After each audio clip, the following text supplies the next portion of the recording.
Mga ligaw na kaluluwa sa pabrika. Ito ay hango sa kwento ni Boyet, isang gwardya na assign sa isang pabrika sa probinsya ng Bulacan.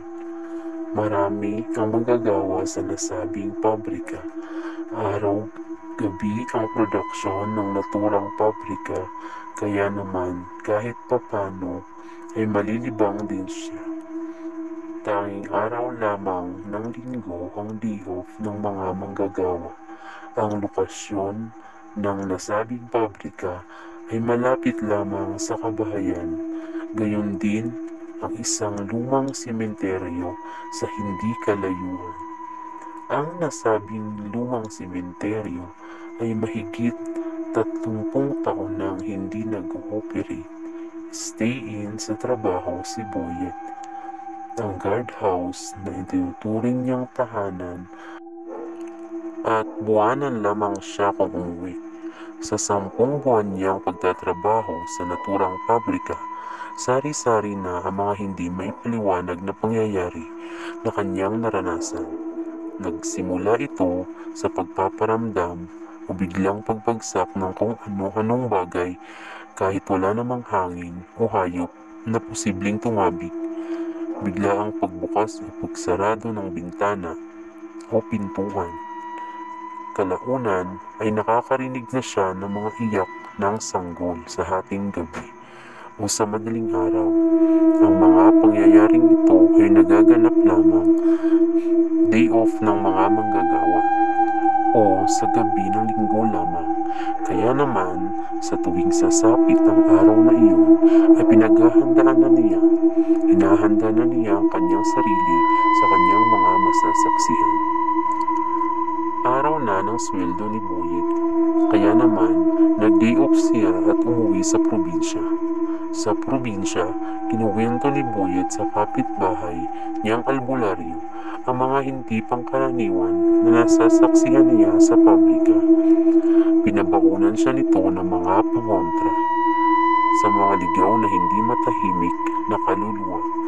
Isang pulang tela na may laman na iba't ibang uri ng pangontra, ilang piraso ng dahon, tingga ng pala, piraso ng tinik ng isda, butil ng asin at piraso ng sanga ng isang uri ng halaman dagat na mabisa daw pangontra sa mga laman lupa at mga ligaw na kaluluwa. Bili ng albularyo na huwag ihihiwalay sa kanyang katawan. Bawal na bawal din daw ito mahakbangan dahil mawawala ng bisa ang Latin na idinasal niya sa pangontra. Pinabaunan din siya ng albularyo ng isang pinatuyong buntot ng pagi. Bili ng albularyo na kung sakali lumitaw ang mga kakaibang nilalang na ito, ang kanyang pinakamabisang magiging panlaban.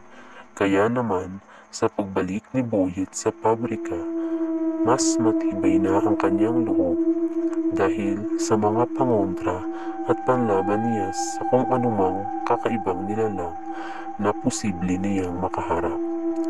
Sumapit ang araw ng linggo, day off na naman ng mga manggagawa. Mag-isa na naman si Boyet sa pabrika. Nakahanda ang kanyang mga armas at flashlight, ganap na 10:00 ng gabi. Inikot niya ang paligid ng naturang pabrika.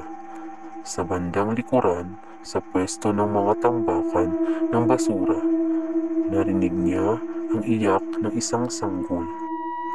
Matinis ang atungal ng sanggol, ngunit habang siya ay papalapit, nagbago ang iyak ng sanggol sa iyak ng isang babae.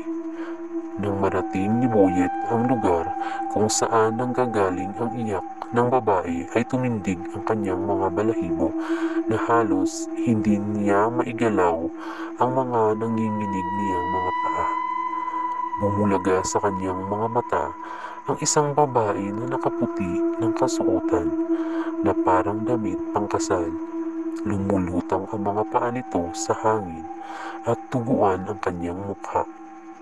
Umiyak at parabang nanghihingi sa kanya ng tulong. Ngunit nang akmang ihahampas na, ni Boyet ang hawak niyang buntot pagi.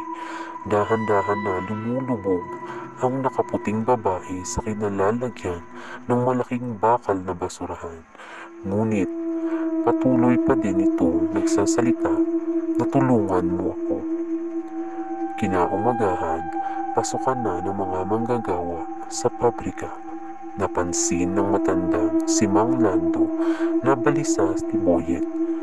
Si Mang Lando ay ang matandang janitor. Siya din ang pinakamatagal na manggagawa sa pabrika. Tinanong niya si Boyet kung ano ang problema. Kaya naman, kinuwento ni Boyet ang kanyang nasaksihan kagabi.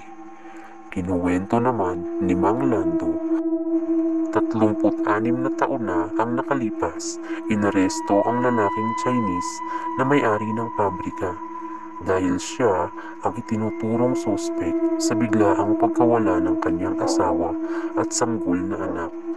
Lumalabas sa investigasyon na pinatay sila ng matandang Chinese nang dahil sa selos.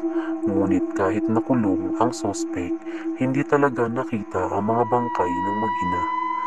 Hindi kaya tinakpan sila ng malaking bakal na basurahan, wika naman ni Boyet. Pinagbigay alam nila ito sa kinauukulan at pagkatapos noon ay inimbestagahan nila ang naturang lugar. Nang tanggalin nila ang malaking bakal na lalagyan ng basura, nadiskubre nila ang isang hukay na mayroong mga kalansay. Dinasalan na ito ng pare at binigyan ng maayos na libing. At magmula nga noon ay natahimik na ang kaluluwa ng mag-ina.